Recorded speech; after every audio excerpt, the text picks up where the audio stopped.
podcastprofessors.com. Hi, I'm Chris McNeil from podcastprofessors.com, and welcome to our free video series, How to Get Started in Podcasting. Today, I'm going to answer a question we hear all the time from people when they're trying to create their own podcast. How do I get amazing content for my show?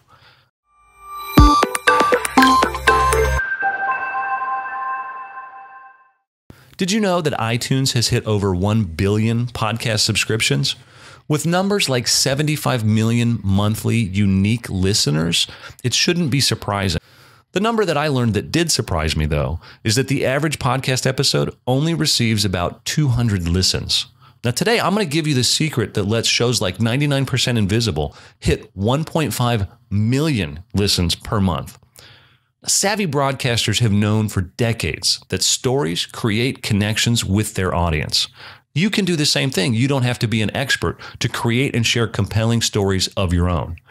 Your stories should take your listeners on a journey. They should have a starting place, an ending place, and a sequence of events. Now, truly compelling stories, like the ones you hear on NPR, are loaded with thoughts and feelings that create an empathic connection between the listener and the storyteller. They ask and answer questions and build suspense throughout an episode that keeps listeners engaged to the very end.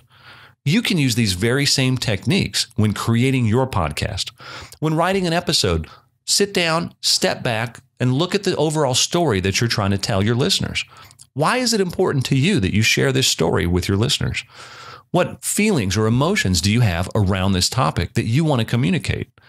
Identify any underlying beliefs that you have and work those into the subtext of the narrative that you're crafting for this episode. By doing this, you're creating a compelling story that's going to be very engaging to your listeners. And that's the secret to creating amazing content for your show. Thanks for stopping by. I hope you enjoyed this entry in our free video series, How to Get Started in Podcasting. Be sure to subscribe and check out the rest of what podcast professors have in store for you. Class dismissed. But don't hesitate to send an email to your professors with any podcast question to the link on this website. And if you've done your homework, I know you've got bright days ahead. Do the math. Podcast yourself. Podcastprofessors.com.